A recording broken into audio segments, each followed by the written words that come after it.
So a few days ago, Warner Brothers purchased the rights to produce a movie starring Sydney Sweeney, and it's all based on this Reddit post. It comes from the subreddit No Sleep. I think this is a place where people share mostly like fictitious scary stories. But I thought this was really interesting, so I want to read it. And we're going to read this together and try to not soil our britches, okay? I pretended to be a missing girl so I could rob her family. Michaela Murray went missing 12 years ago, on the eve of her 18th birthday. She didn't have any big plans or anything, but her friends described her as having been in a particularly good mood for what was otherwise a perfectly normal Friday. She had gone to school, soccer practice, work, and then came home for a night of Disney movies with her kid brother, James. He had been more excited for her birthday than she was. He wanted to stay awake with her until midnight, but of course had fallen asleep right away. He woke in the middle of the night to her headlights shining through his window. He watched as they rushed down the country road they lived off of, not knowing it was the last he'd ever see of her. The poor kid was only 5, and would be forever tormented over why she'd leave him like that, or why she'd never come back. It wasn't until the sun came up on that cold Saturday morning that anyone realized something was wrong. Her parents entered her room to wish her a happy birthday, only to find her bed empty, car gone, and phone off. They started their round of calls to all of Michaela's friends, but nobody had seen or heard from her. Panic really started to set in when Michaela's car was found abandoned on the side of a heavily wooded road, pulled off to the side and facing the wrong direction, practically out in the middle of nowhere. There were no hiking trails or anything like that, nor were there any signs of struggle, or any evidence of where she might have gone next, until Michaela's friends followed the road on a map. You see, Michaela had a boyfriend, Tom. He was a year older, and he had just gone off to college. He had been trying to get Michaela to come visit him, but her parents just wouldn't allow it. But if they had, this was the very road she'd have taken to get there. I am more uncomfortable than a barber getting booked by a bald man. If you're watching this, Thomas, I hope you can see my eyelids right now, you know?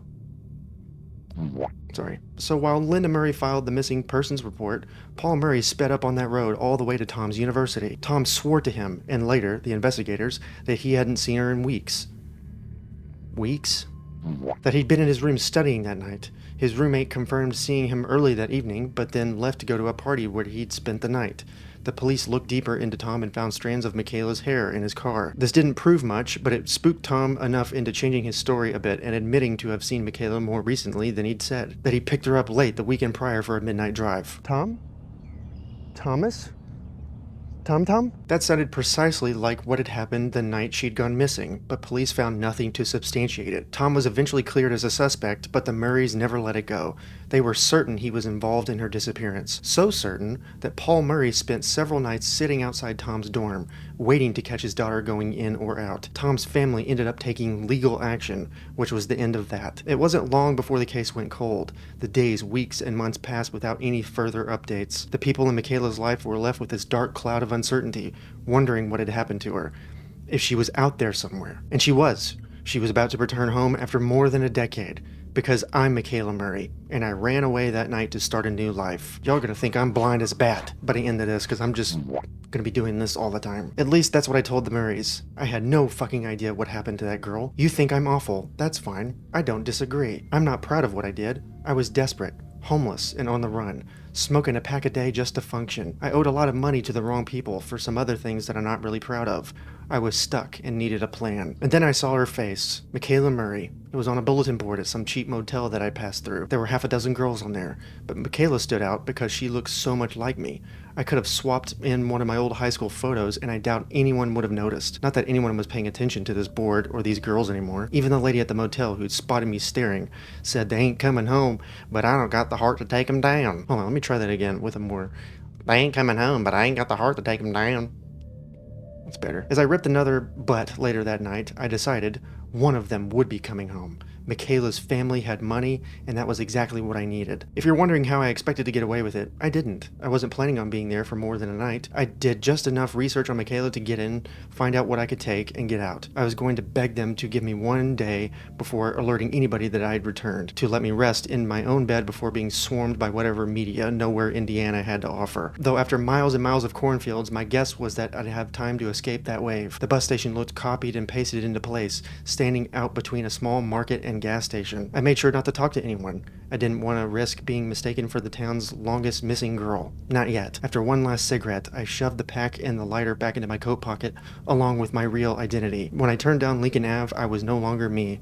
I was Michaela Murray. The Murrays lived a pretty secluded life, their home set alone in the middle of the endless plains. I could hardly see their neighbors. I was starting to understand why Michaela might have run away. Although the house itself was huge, with an in-ground pool and a cute little gazebo out back, draped in numerous flags and dream catchers. Oh, I'll make you think, numerous flags. Here's a flag for you, you little joy burglar! I rang the bell and felt my stomach sink. What if my dirty blonde hair wasn't light enough, or if Michaela had some obvious scar that I overlooked? But when Linda Murray answered the door, she nearly collapsed. She shrieked and clasped her hands to her mouth, bursting into heaves of tears. "Oh my God," she kept repeating. I stood there awkwardly as she squeezed me tighter than I would have liked. The dog at her legs was barking madly, and all I could think about was how pissed off I'd be if I got caught, because the dog didn't recognize my scent. I swear to God, if you do anything to that dog, I'll go Jonathan Wick, learn Taekwondo or whatever he knows. "What is it, Linda?" Michaela's dad called from somewhere inside the house. He eventually appeared behind her and saw me standing there, secretly trying to get myself to cry. He stumbled back. "Is it really you?" he uttered. His eyes went wide and his bushy gray mustache twitched. The dog was still barking, reminding me that I was in fact a stranger in this house. But I nodded and said, "Yes, Daddy, it's me." Don't say the word Daddy. When it's definitely not your dad. It just extra creepy. Before Paul could respond, another tall figure pushed through. Little James was little no more. He was 17 now, the same age his sister was when she'd vanished. He still had that same baby face though, only it was pale white, like he hadn't seen the sun in a while. He was staring right at me, looking almost scared. I panicked for a moment, but figured surely, of all people, I'd be safest around James. He'd hardly ever known his sister. Yet the baby blue eyes behind his jet black hair were piercing into mine, and I couldn't think of anything to say to him. I could feel the cigarettes in my pocket. I needed one bad. "Come here, baby girl," Paul breathed. Linda, who was still sobbing and clutching onto me, passed me off like a toy she did not want to share. Paul pulled me into his arms and held me even tighter than she had. We rocked back and forth for a moment. "I can't believe you're here," he whispered. Linda watched with her hand still covering her mouth. "James, come give your sister a hug," she cried. "It's Sissy." I wanted to puke. James didn't move until Paul grabbed his shoulder and pulled him into us. Linda then joined in as well, and we all just stood there wrapped up in momentary silence. I wanted to escape it, but we were locked in. "Okay, let's get inside," Paul said. "It's cold." Paul beckoned us into the foyer where we hung my coat on a hook next to what I assumed was one of the Michaelas, untouched after all these years. Paul turned, twisted, and latched the few locks on their front door. I wondered if this had always existed, or if it was a result of their daughter having slipped out one night, never to be seen again. I followed the family further inside and was blown away by how nice the interior was, so much so that I'd slipped up and let it show. After all, nothing in this house was supposed to be new to me. I caught James' eye and feared that he noticed. He kept his eyes on me as we passed through room after room, deeper and deeper into the house. Linda kept reaching to touch me in any way, a hand on the back or a light shoulder squeeze. She was still sobbing this deep, painful sob, and it was at this moment I finally began to feel like the asshole I knew I was. Well, at least you admit it. The only thing you should be feeling is the cold touch of a porcelain throne! I feel like you should have felt that a little bit sooner, like, I don't know, maybe at the beginning of this when you first thought of this idea, but that's just me. We marched through one living room, past the kitchen, down a hall, and then finally stopped in another living room. Each Murray dropped onto a separate couch. Paul gestured for me to sit next to Linda, who grabbed a hold of me as she attempted to settle herself down. It was annoying, but of course I wasn't going to stop her. James was beside us, staring down at his feet, with Paul right across, beaming at me. "Baby, first of all, we're not mad," he explained. "We just want to know. What happened?"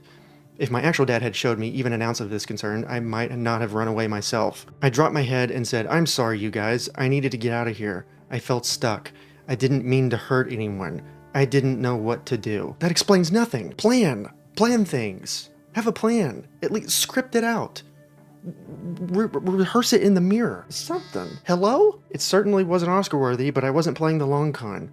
I just needed to be passable long enough for me to swipe several of the items we'd passed on our journey to this room. It's rare when I want to hit a fictitious character, but I do right now. I wouldn't, even if they were real, because I don't think a right hook from this old noodle would do anything. But, I'm built like a granddaddy longleg. But it's fine, that's not the point. Paul nodded slowly. He looked guilty. It made me feel bad. Okay, where did you go, baby? I went north. Tom helped. He introduced me to someone at his school who gave me everything I needed. This was better, I thought. Added in some details the real Michaela would know. Although of all of the lies to that point, this one felt the strangest to tell. The online consensus was that Tom had killed Michaela. Now I was making him her hero. Wow, that's quite the adventure, Paul exclaimed. I looked over at Linda because she was squeezing too hard. Her face lit up when our eyes met, and she just nodded. What made you come back? Paul continued. I hesitated on this one, so I told the truth. I found myself in a lot of trouble, didn't know where to turn next. I think the only reason I didn't come home sooner was because I felt embarrassed. And then years went by. All the times you went to the gas station to go get cigarettes and just chain smoke outside of a 7-Eleven could have been spent rehearsing this part. But that's, what do I know? I'm not a criminal. What kind of trouble? Linda gasped. She finally let go of me. No, Linda, Paul began. It's okay. She's not your little girl anymore. He laughed. That's her business. Listen, baby girl, we don't have to talk about it if you don't want. All that matters now is you're home and you're safe. He was holding on to both of my hands. This made me tear up for real. In just a short period of time, I'd flipped my thinking. Maybe Michaela was just another stupid teenager rebelling against her parents who were only trying to keep her safe. Maybe she snuck out to celebrate her 18th birthday with her college boyfriend at some frat party. Maybe some random frat guy decided he wanted her. Maybe he slipped something in her drink. Or maybe she got too experimental. Maybe someone offered her something she'd never tried before and she took it, to be cool, to show off in front of her college boyfriend's college friends. I spent my whole life wishing I'd had hers. You know what? I have an idea, Paul said dramatically with a raised finger. Linda, why don't you go out and get stuff for pork sandwiches, and I'll cook up some tater tots, yeah? He was looking at me with raised eyebrows like I was supposed to know what the fuck he was talking about, so I pretended to. This must have been some sort of Murray tradition or Michaela's favorite meal or something. That sounds great, I said. I tried not to look at James, but that avoidance only made my eyes want to do so even more. And they did. James was still staring blankly at the floor ahead of him. How does he know, but they don't? I feel like he would be like the last person to maybe figure out. I feel like the mom would know immediately because mothers know. They just know things. Have you ever tried to look at something in the fridge and you just look forever and you can't, and then your mom comes up directly behind you and is like, it's right there. I'm like, I just looked there. Did you go to Hogwarts? Like, how do you know where things are immediately, always? They know. Linda suddenly hopped up. Michaela, sweetie, do you want to come with me? I hated how often they were saying her name and how they spoke to me like I was 5. Before I got a chance to respond, Paul chimed in. Hun, let her breathe. Run to the market and I'll get things started. And you, he said to me, go rest up. It's going to be crazy here by tomorrow. I just want to have one night as a family first, yeah? I could not have agreed more. Everything was going exactly as I had planned. There was a really shiny diamond-studded vase calling my name right next to an autographed jersey of some football player I'd never heard of. I was going to go walk out with one while wearing the other. Oh, you imposter. You charlatan. You remember where your room is, right? James said to me after Linda and Paul walked off. I obviously had no idea where anything was, so I joked back. Oh, I thought this was it. He gave a half-hearted huff and beckoned me to follow him upstairs. Do you want to hang out, watch a movie or something? Sure. Let's try to stay awake this time. He either didn't like that one or didn't get it. I followed behind as he sauntered to his room. There were several doors in that upper hallway, and I worried I was going to have to guess later which one was Michaela's. James's room was surprisingly clean. The baggy jeans and messy hair gave me a totally different vibe. His bed was made, his walls were bare, and the desk in the corner looked like it was hardly ever used, even though it probably was every day. The one window in the room had a perfect view of the backyard and the setting sun beyond the fields. I heard a lock click. Why did you come here? James muttered. He slowly turned to face me. My heart stopped. What do you mean? Why are you here? He repeated in a forceful whisper. He was now eyeing me madly. Look, I'm really sorry I left you. I feel terrible about it. I always have. He shook his head and started to tear up, like he couldn't bear to hear it. Then he rushed towards me, and for a moment I thought he was going to attack me. But then he brushed past and stopped at the window. Remember when I climbed the gazebo and fell? Nope. Had no idea what he was talking about. Of course I remember, I pleaded. He laughed to himself and then marched right up to me, grabbed me by the shoulders. That's weird, because Dad built it after she left, you fucking idiot. He tossed me backwards and spun off towards his closet. He started throwing clothes in a duffel bag. We need to go, he said, now. Oh, your hoodwinker activities are done. My whole body was tingling. I knew I was caught, but I still wasn't sure what to do. Do you understand what's happening here? He continued. He knows. He knew the whole time. I finally gave it up. What gave it away? He stopped to look back. Because we know where she is. What? Okay. You ever do this for a plot twist? Crack your knucks? Sometimes it's necessary. Here we go. I was confused. This wasn't in any of the theories I'd read online. Where is she? James shook his head in frustration. He grabbed me by the arm and dragged me to the window. She's right fucking there. He spat with a finger pointed outward. I looked out into the yard past the covered pool where the gazebo sat lifeless and weather-worn, with noticeable chips in its white paint. The fact that James couldn't bear to look at it told me what he was thinking. I frowned. What makes you think that? He rushed back to the bag and threw more things inside. He built it the week she left, he said with an emphasis on every other word. And they never use it during the day. Never.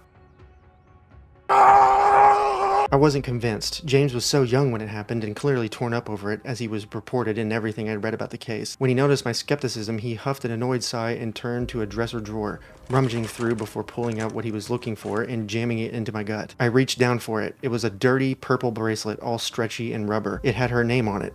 I played with it in my hand before slipping it onto my wrist. Remy dug that up a couple years ago. That's our dog, by the way, he added sarcastically. Dropped it right at my feet. And I remember it. I remember her wearing it that night. He sounded crazy. He tried to keep his voice down, which only made him seem crazier. You saw her drive off, I said to him. I saw her car drive off. My mind was racing. Why haven't you called the cops by now? Or run away? Because I can't, he urged, a bit louder than he meant to. He'll kill us. All of us. He settled down and continued. Listen to me. We're dead if we go downstairs. We need to leave right now. Somebody call 911! Call Dog the Bounty Hunter! Call your senator for some reason! He was panting. I didn't move, didn't speak. He lowered his head in defeat and threw the bag over his shoulder, making his way for the window and starting to crawl out of it. It was just starting to get dark out there. Please come, he tried one last time, half in, half out. I was frozen. I listened for any sign of danger outside the room, but it was silent. I thought, this was crazy, right? And then I thought about how much I wanted a cigarette. That was how I made my decision. Boy, you need... Is there AA for cigarettes? I took James's hand and he helped me climb out. Together we scurried on the roof of the back porch and then dropped down onto the rather large portico above the back door. I'd almost fallen down the side, but James held me up. Okay, we're gonna run, he explained as we crouched closer together. He was nervous and out of breath. The sheriff's downtown. We'll use the corn for cover. Stay close. I nodded. Part of me was starting to actually believe him. He jumped first and I followed. We took off. James was much faster than me. I looked back quick and saw Paul through the large French windows in the kitchen. I didn't look long enough to see his reaction, but I could tell he was watching us. I kept running. The dying grass looked like it would never end. There was a road in the distance, the same road I trudged along to get there, but it felt like it was never getting any closer. A gunshot rang loud. Paul had fired a rifle into the air. He was shouting at us. I just reached the gazebo. James was nearly 50 yards ahead of me. I stopped to catch my breath, holding myself up on one of the gazebo railings. I was regretting all the cigarette smoking. Maybe you should regret grifting a grieving family instead? Hello? And then I did the most impulsive thing I've ever done. I took my lighter out and lit that fucking thing on fire. The flags, the dream catchers, whatever I could. It took a couple tries, but once it caught, that was it. I had no idea if Michaela was really under there or if James was just crazy with grief. But either way, I was out of there and I was never coming back. So I lit it up. I watched the flames dance along the darkening sky. Paul had started running towards it, and at that moment, Linda had pulled into the driveway. I could hear her shrill voice shouting to her husband. I was off and running again, but much to my surprise, James had stopped. He was coming back in my direction. What did you do? He shouted before passing me. I was confused. I watched him race towards the fire, knowing it was long past fixing. No! James kept shouting. He was hysterical. It was like he was watching his actual sister burn. He dropped to his knees and broke down. I wanted to go comfort him, but Paul was closing in. I had to get out of there. Is she actually alive down there? Oh, dear God. She might be alive. I made one last dash without ever looking back. By the time I reached the road, the sharp pain in my side had crippled me. I was barely able to move. I ducked into the cornfields and followed along Lincoln Ave that way, in case the Murrays got into their car and chased after me. Every time I heard a car pass, I dropped to the ground and waited. I was terrified. It must have been another hour before I made it back to the station. I was prepared to get onto the next bus, no matter where it was going. It didn't matter. But buses were done for the night. There wouldn't be another one until the following day. I cursed out loud. A man pumping in his truck next door had heard me and asked if I was okay. I told him I was fine when he offered me a ride. He asked if I was going south, to which I said yes. Truthfully, I wanted to go northwest, but I just needed to get the fuck out of there. So yes, I hopped into a stranger's truck. He was an old man. I never felt in danger or anything close to it. He seemed nice. And after the day I had, I wasn't in any position to be picky. Hey, I don't think you need to really explain the hitchhiking part. That's probably the least crummy thing you've done. But all good. We drove in silence for a while. It was now pitch black out. The headlights pushed through the surrounding fields of black. It was eerie. The old man tried to spark up conversation, but I wasn't feeling it. He asked if I wanted the radio on or off, if I was hungry, if I was cold, hot. Each time I told him I was fine. I know it ain't my business, young lady, but are you sure you're okay? He eventually asked me. It was clear that I was not.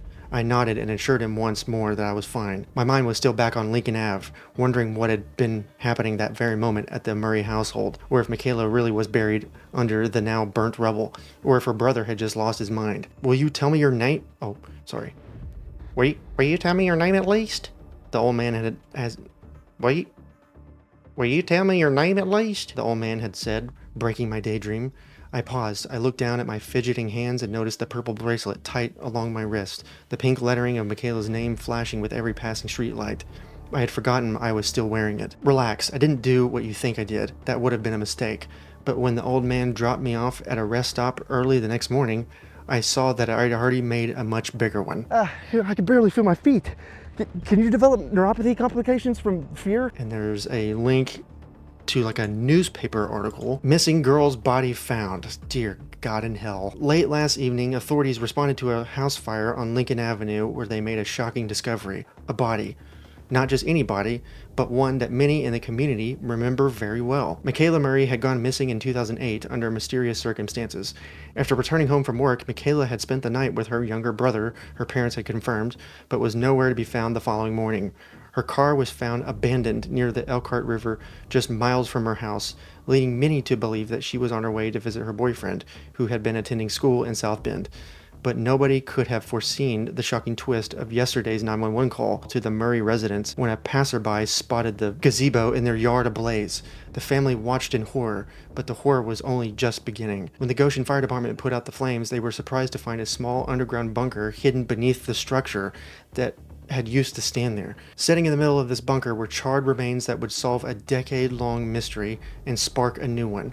Authorities confirmed this morning that the remains belonged to Michaela Murray and that she had still been alive at the time of the fire. Okay, I'll repeat what I said earlier.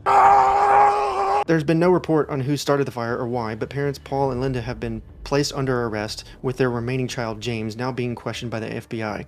Stay tuned for more updates on this tragic story. Okay, so the dad did it, right? And the wife doesn't know. Like, the dad locked her in a prison under the gazebo, and then when this like imposter person showed up, he sent the wife out to the store so he could deal with her right away and probably kill James too, I guess, or lock him in the prison too. I don't know, but I think that's what happened. That's my theory anyway. I don't think the wife knew. Damn it, Paul. It's always a Paul, you know? That's not true. But I just, I'm going to be mad at everyone named Paul at this moment in time. Quick story. A few years ago, I was a struggling business owner and I really hadn't gotten out of the house much. And so I went to a park one day to just kind of get out in the sun for once and, get some vitamin D in my life. And I was walking along in this park completely alone, and I stopped at this gazebo. I thought it looked so nice because it was overlooking the water, and I was like, this is awesome. What a view. I can look over the lake and, just have a nice little time alone. And then I turned around, and this piece of shit goose is directly behind me, looking at me like he wants to cause some mischief. And I was kind of trapped in this gazebo. I didn't really have any other way out other than directly through this fucking goose. So I just very calmly inched past him. He didn't do anything. And then I just went along my way back on the path I came from. And then I noticed the goose started following me. And I was like, what the and I picked up my pace, kept it moving, looked back. He's moving faster. He's moving at the same pace I am. Before I know it, I'm in an all-out chase with this stupid, mean goose. And he's practically he's flapping his wings, getting rabid with it, like doing that. And I'm like, ah! A grown man just running through a park, running for my life. I got back to my car, everything was fine. But it chased me for a full, 20 minutes. Because I was deep in this park, full 20 minutes. So I say this, moral of the whole story is that we shouldn't trust gazebos. They're stupid structures, okay? They're just unfinished houses, that's all they are. Get some walls up, dude. Get some insulation going. You can't protect us from the elements. You can't even do that. So don't trust gazebos. It's stupid. Anyway, I have some more stories for you. Click the box in the top left-hand corner, and we'll read some Reddit confessions that no one should ever repeat, ever, in the history of ever. All right, that's my time. Toodles.